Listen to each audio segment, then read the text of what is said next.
George Hegel, Philosophy of Mind, Section 2, The Mind Objective, or the objective of the mind, which is morality.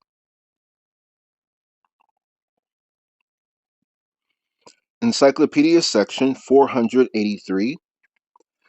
The objective mind is the absolute idea, but only existing in posse,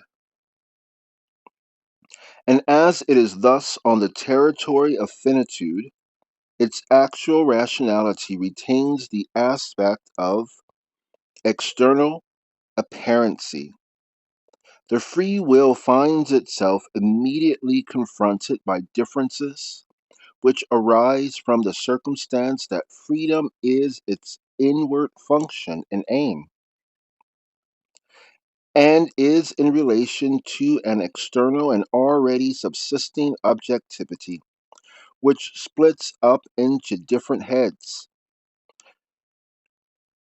seen as anthropological data, in essence, private and personal needs, external things of nature which exist for consciousness, and the ties of relation between individual wills which are conscious of their own diversity and particularity.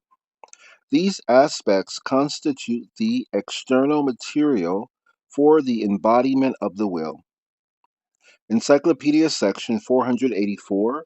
But the purposive but the purposive action of this will is to realize its concept, liberty, in these externally objective aspects, making the latter a world molded by the former, which in it is thus at home with itself, locked together with it, the concept accordingly perfected to the idea, liberty shaped into the actuality of a world, receives the form of necessity, the deeper substantial nexus of which is the system or organization of the principles of liberty, whilst its phenomenal nexus is power or authority, and the sentiment of obedience awakened in consciousness.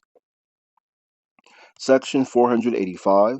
This unity of the rational will with the single will, this being the peculiar and immediate medium in which the former is actualized, constitutes the simple actuality of liberty.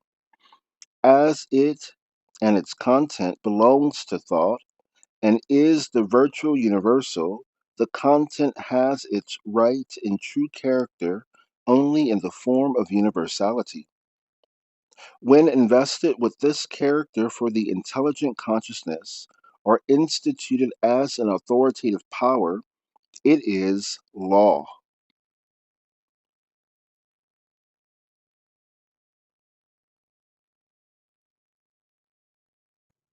Gesetz. When, on the other hand, the content is freed from the mixedness and fortuitousness attaching to it in the practical feeling and in impulse, and is set and grafted in the individual will, not in the form of impulse, but in its universality, so as to become its habit, temper, and character, it exists as manner and custom or usage. Sitte.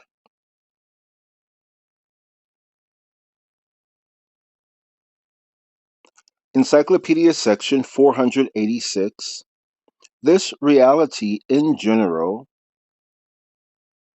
where free will has existence, is the law, right?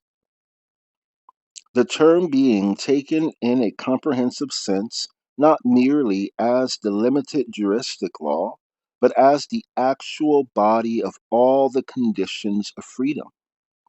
These conditions, in relation to the subjective will, where they, being universal, ought to have and can only have their existence, are its duties. Whereas, as Its temper and habit, they are manners. What is a right is also a duty, and what is a duty is also a right. For a mode of existence is a right only as a consequence of the free substantial will, and the same content of fact, when referred to the will, distinguished as subjective and individual, is a duty. It is the same content which the subjective consciousness recognizes as a duty and brings into existence in these several wills. The finitude of the objective will thus creates the semblance of a distinction between rights and duties. In the phenomenal range, right and duty are correlata, at least in the sense that to a right on my part corresponds a duty in someone else. But, but in the light of the concept, my right to a thing is not merely possession, but as possession by a person, it is property or legal possession, and it is a duty to possess things as property. In essence, to be as a person. Translated, but in the light of the concept, my right to a thing is not merely possession, but as possession by a person, it is property or legal possession, and it is a duty to possess things as property, in essence, to be as a person. Translated into the phenomenal relationship, as seen through a relation to another person, this grows into the duty of someone else to respect my right. In the morality of the conscience, duty in general is in me, a free subject. At the same time, a right of my subjective will or disposition. But in this individualist moral sphere, there arises the division between what is only inward purpose, disposition, or intention, which only has its being in me and is merely subjective duty, and the actualization of that purpose. And with this division, a contingency and imperfection which makes the inadequacy of mere individualistic morality. In social ethics, these two parts have reached their truth, their absolute unity, although even right and duty return to one another and combine by means of certain adjustments and under the guise of necessity. The rights of the father of the family over its members are equally duties toward them. The rights of the father of the family over its members are equally duties towards them, just as the children's duty of obedience is their right to be educated to the liberty of manhood. The penal judicature of a government, its rights and administrations, and similar functions are no less its duties to punish, to administer, and similar, as the services of the members of the states in dues, military services, and similar, are duties, and yet their right to the protection of their private property and of the general substantial life in which they have their root. All the aims of society and the state are the private aim of the individuals, but the set of adjustments by which their duties come back to them as the exercise and enjoyment of rights produces an appearance of diversity. And this diversity is increased by the variety of shapes which value assumes in the course of exchange, though it remains intrinsically the same, still it holds fundamentally good that he who has no rights has no duties, and vice versa. And he who has rights has duties. This brings up a difficult topic, but one I think it's the second oldest profession in human history. Human history technically goes back 6,000 years. History is the time at which we decided to record what was happening. There are discussions of what happened prior to that. There may have been libraries and other things of that nature, but as far as we have in our possession, popularly, human history goes back 6,000 years. Humanity, uh, the predominant humanity, at least obviously is Homo sapien, is 100,000 years old. And then there are Homo dene, who are very similar to people you would find in northeastern China.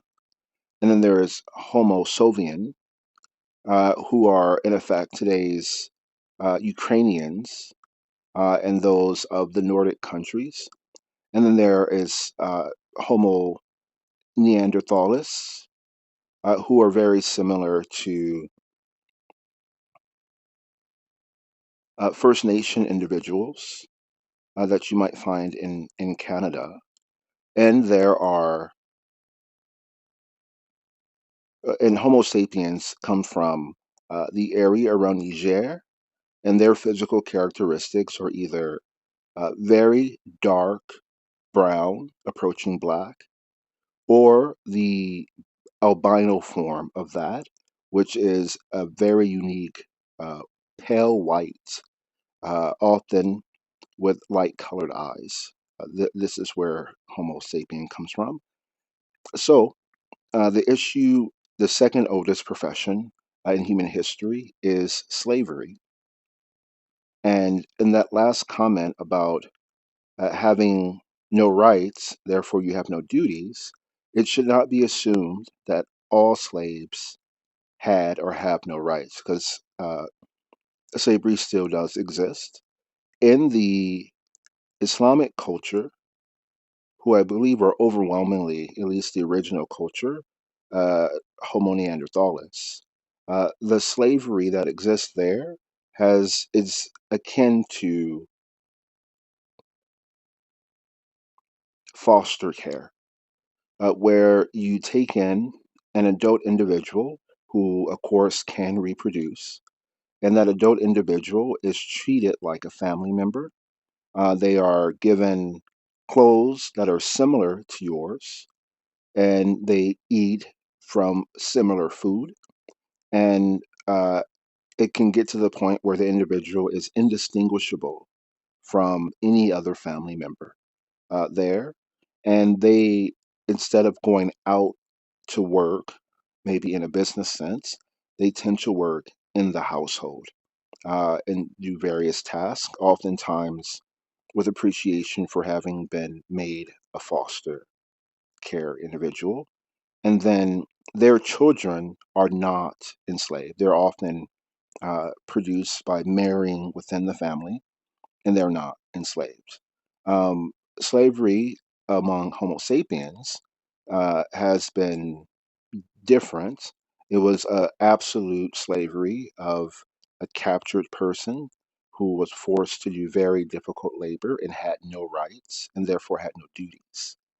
And when you had no rights and no duties, a person who was free could not be angry with a slave for anything that he or she has done. They were not treated as equal. They were not given the same clothing. They were not really given really much of an education or anything. The United States adopted Homo sapien slavery and made it, instead of a temporary arrangement where a person may be able to go back, into a long term arrangement where the individual enslaved and their offspring were also enslaved. And those individuals had nearly no rights. And so the argument now for reparations and why we see a lot of violence is that those individuals who were enslaved permanently were overwhelmingly dark skinned Homo sapiens, enslaved by albino Homo sapiens, uh, and interacting with all these other groups in the process. And so these individuals were not given rights, and therefore they had no duties to operate with as well. That was the exchange that they had. And understanding that is a key issue in how do you relieve a person from slavery, which has just happened in America. There are constitutional amendments, Amendment 13th and 14th, which reduce the obligation of slavery, and unless you are pretty much away from those who didn't practice that type of slavery inside of prisons, or maybe in uh, hideaway areas, in ghettos and others. It still exists until last year and approaching June the 19th. So on June the 19th, 2021, of the Common Era or Anno Domini, uh, the United States declared slavery to be ended. Whether or not this is according to the Constitution needs to be possibly amended, but at least popularly, it is ended. And therefore, anyone who had been enslaved and had hereditary slavery is now free from that slavery. And the United States included anyone with as much as 10% of African, but not the entire continent, of dark African or Bantu blood. So your speaker, for instance, has uh, he's checked 4.52% of Bantu blood. And so I would not be eligible, again, if somebody's measuring for slavery, but my likely one of my parents could have been, or at least my grandparents, whoever had the African heritage. And so it's essential to know that when we see violent crime perpetuated by people of African heritage, that African heritage being Bantu, that Bantu being distinguished by dark skin, or just by knowing the percentage you have, these people have a diminishing responsibility of duty to the law, despite what the law says, because of that status, and until there are reparations, uh, either in payment and or repairing them back home where they don't have that slavery status or where it only exists for about 10 years, there will be a continual lack of duty to the law. And that is just intrinsic to human history. It's something very difficult to break. So if you don't have freedom, then you don't have duty to the law. If you do have freedom, then you, and especially if you know the law, if you've been educated in school, then you do have duty to the law with all the exceptions that are present in that statement. Hegel, Philosophy of Mind, Section 2, The Objective of Mind, Interlude 1, Distribution. Encyclopedia section 487.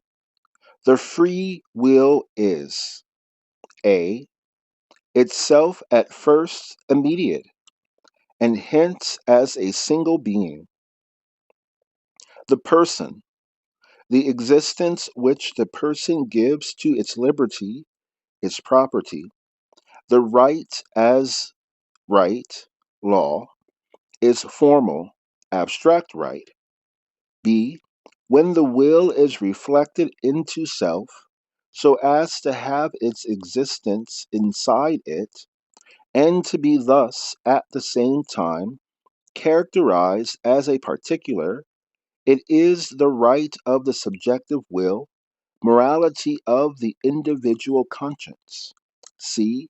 When the free will is the substantial will, made actual in the subject and conformable to its concept, and rendered a totality of necessity, it is the ethics of actual life in family, civil society, and state. Hegel, Philosophy of Mind, Section 2, The Objective of Mind.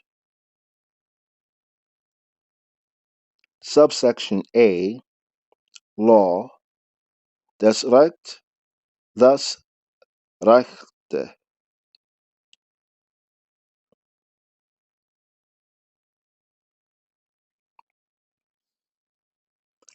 Supersubsection A, property. Section 488, mind, in the immediacy of its self-secured liberty, is an individual, but one that knows its individuality as an absolutely free will. It is a person in whom the inward sense of this freedom, as in itself still abstract and empty, has its particularity and fulfillment not yet on its own part, but on an external thing. This thing, as something devoid of will, has no rights against the subjectivity of intelligence and volition, and it is by that subjectivity made adjectival to it the external sphere of its liberty, possession. Encyclopedia section 489. By the judgment of possession, at first in the outward appropriation, the thing acquires the predicate of mind. But this predicate, on its own account merely practical, has here the signification that I import my personal will into the thing. As so characterized, possession is property, which as possession is a means, but as existence of the personality is an end. Encyclopedia section 490. In his property, the person is brought into union with itself, but the thing is an abstractly external thing, and the I in it is abstractly external. The concrete return of me into me in the externality is that I, the infinite self relation, am as a person the repulsion of me from myself, and have the existence of my personality in the being of other persons, in my relation to them, and in my recognition by them, which is thus mutual. Encyclopedia section 491. The thing is the mean by which the extremes meet in one. These extremes are the persons who, in the knowledge of their identity as free, are simultaneously mutually independent. For them, my will has its definite recognizable existence in the thing by the immediate bodily act of taking possession, or by the formation of the thing, or it may be by mere designation of it. Encyclopedia section 492. The casual aspect of property is that I place my will in this thing. So far, my will is arbitrary. I can just as well put it in as not, just as well withdraw it as not. But so far as my will lies in a thing, it is only I who can withdraw it.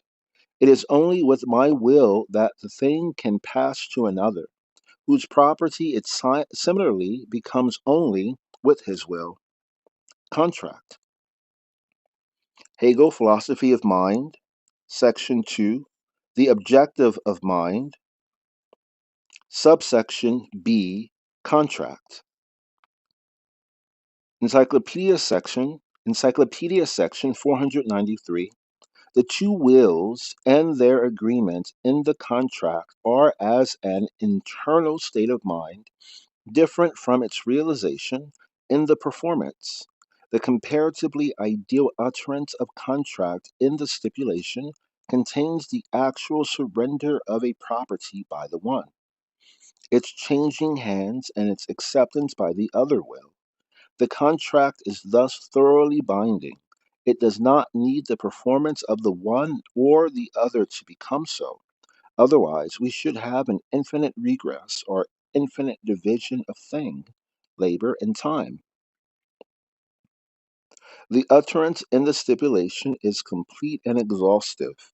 The inwardness of the will which surrenders and the will which accepts the property is in the realm of ideation. And in that realm, the word is deed and thing. See section, Encyclopedia section 462. The full and complete deed, since here the consciousness of the will does not come under consideration as to whether the thing is meant in earnest or is a deception, and the will refers only to the external thing. Encyclopedia section 494. Thus, in the stipulation, we have the substantial being of the contract standing out in distinction from its real utterance in the performance, which is brought down to a mere sequel.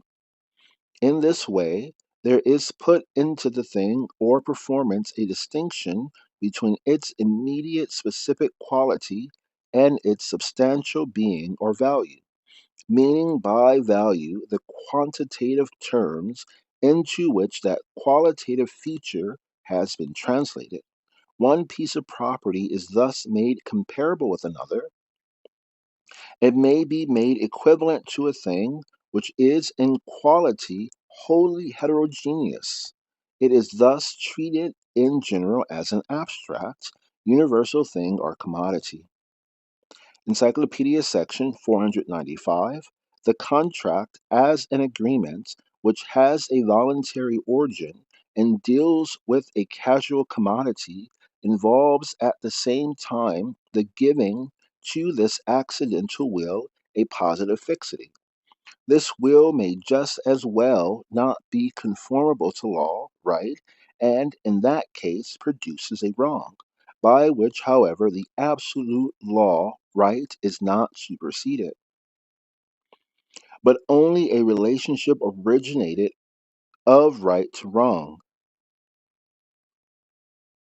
Hegel, Philosophy of Mind, Section 2, The Objective of Mind, Subsection A, again, Hegel, Philosophy of Mind, Section 2, The Objective of Mind, Subsection C, Right versus Wrong. Encyclopedia section 496, Law, Right, considered as the realization of liberty in externals, breaks up into a multiplicity of relations to this external sphere and to other persons. See sections 491 and 493 with the sequence.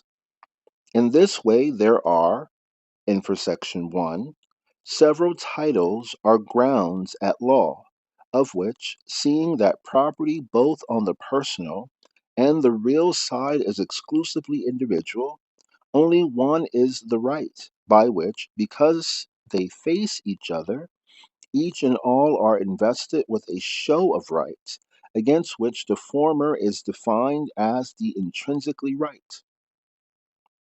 Encyclopedia section 497. Now, so long as, compared against this show, the one intrinsically right, still presumed identical with the several titles, is affirmed, willed, and recognized, the only diversity lies in this, that the special thing is subsumed under the one law or right by the particular will of these several persons. This is naive, non malicious wrong. Such wrong in the several claimants is a simple negative judgment, expressing the civil suit. To settle it, there is required a third judgment, which, as the judgment of the intrinsically right, is disinterested, and a power of giving the one the right existence as against that semblance. Encyclopedia section 498. But, and for section 2, if the semblance of right is willed as such against right intrinsically by the particular will, which thus becomes wicked, then the external recognition of right is separated from the right's true value.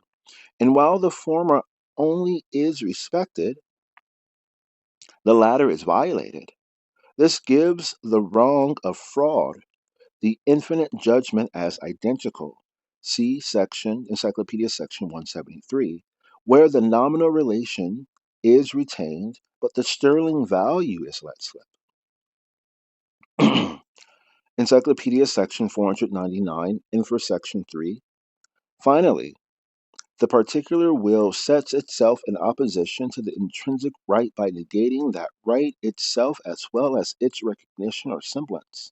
Here there is a negatively infinite judgment, see section 173, in which there is denied the class as a whole, and not merely the particular mode, in this case the apparent recognition. Thus the will is violently wicked and commits a crime. Encyclopedia section 500. As an outrage on right, such an action is essentially and actually null.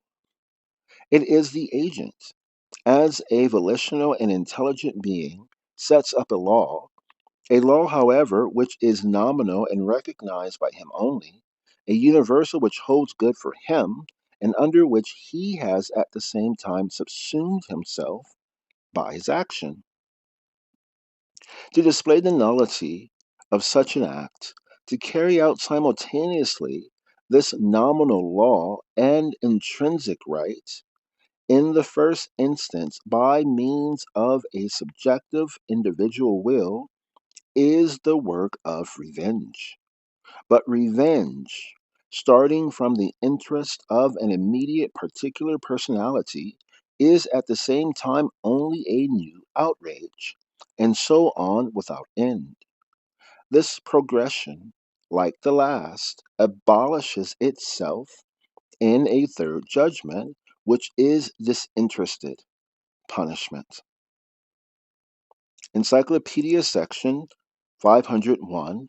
The instrumentality by which authority is given to intrinsic right is, infra section alpha, that a particular will, that of the judge, being conformable to the right, has an interest to turn against the crime, which in the first instance in revenge is a matter of chance, and, infra section B, that an executive power, also in the first instance casual, negates the negation of right that was created by the criminal. This negation of right has its existence in the will of the criminal, and consequently revenge or punishment directs itself against the person or property of the criminal and exercises coercion upon him. It is in this legal sphere that coercion in general has possible scope. Compulsion against the thing, and seizing and maintaining it against another seizure. For in this sphere, the will has its existence immediately in externals as such, or in corporeity, and can be seized only in this quarter. But more than possible compulsion is not. So long as I can withdraw myself as free from every mode of existence, even from the range of all existence, in essence from life, it is legal only as abolishing a first and original compulsion. Encyclopedia section 502. A distinction has thus emerged between the law, right, and the subjective will. The reality of right, which the personal will in the first instance gives itself in immediate wise, is seen to be due to the instrumentality of the subjective will, whose influence, as on one hand it gives existence to the essential right, so may on the other cut itself off from and oppose itself to it. Conversely, the claim of the subjective will to be, in this abstraction, a power over the law of right is null and empty of itself. It gets truth and reality essentially so far as that will in itself realizes the reasonable will. As such, it is morality proper.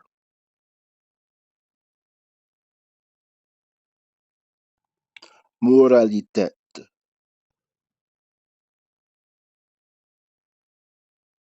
The phrase law of nature or natural right, Naturrecht,